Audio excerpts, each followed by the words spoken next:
Padma Vibhushan award వచ్చిందని తెలిసిన క్షణం నిజంగా ఏం మాట్లాడాలో ఎలా రియాక్ట్ అవ్వాలో తెలియని పరిస్థితి.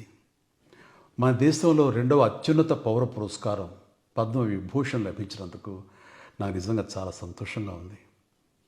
ఒక తల్లి కడుపున పుట్టకపోయినా నన్ను తమ సొంత మనిషిగా, మీ అన్నయ్యగా, మీ బిడ్డగా భావించే కోట్లాది మంది ప్రజల ఆశీస్సులు, నా సినీ కుటుంబం యొక్క అండదండలు, అలాగే నీడల నాతో ప్రతి నిమిషం నడిచే లక్షలాది మంది అభిమానుల ప్రేమ, ఆదరణ కారణంగానే నేను ఈ రోజున ఈ స్థితిలో ఉన్నా. అందుకే నాకు దక్కినటువంటి గౌరవం ఇది మీది. మీరు నాపై చూపిస్తున్న ప్రేమ, ఆప్యాయతలకు నేను ఏమి రుణం తీర్చుకోగలను? నా 45 ఏళ్ల సినీ ప్రస్థానంలో వెండితెరపై వైవిధ్యమైన పాత్రల ద్వారా వినోదం పంచడానికి నా శక్తి మేరకు నేను ప్రయత్నిస్తూనే ఉన్నా. నిజ జీవితంలో కూడా నా చుట్టూ ఉన్న ఈ సమాజంలో అవసరమైనప్పుడు నాకు చేతనైన సాయం చేస్తూనే ఉన్నా.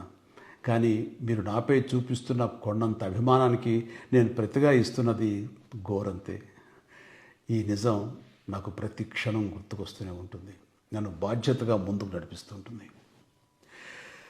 నన్ను ఈ ప్రతిష్టాత్మకమైనటువంటి పద్మవిభూషణ్ అవార్డుకి ఎంపిక చేసిన భారత ప్రభుత్వానికి, గౌరవ ప్రధాని శ్రీ నరేంద్ర మోడీ గారికి నా హృదయపూర్వక కృతజ్ఞతలు. జై హింద్.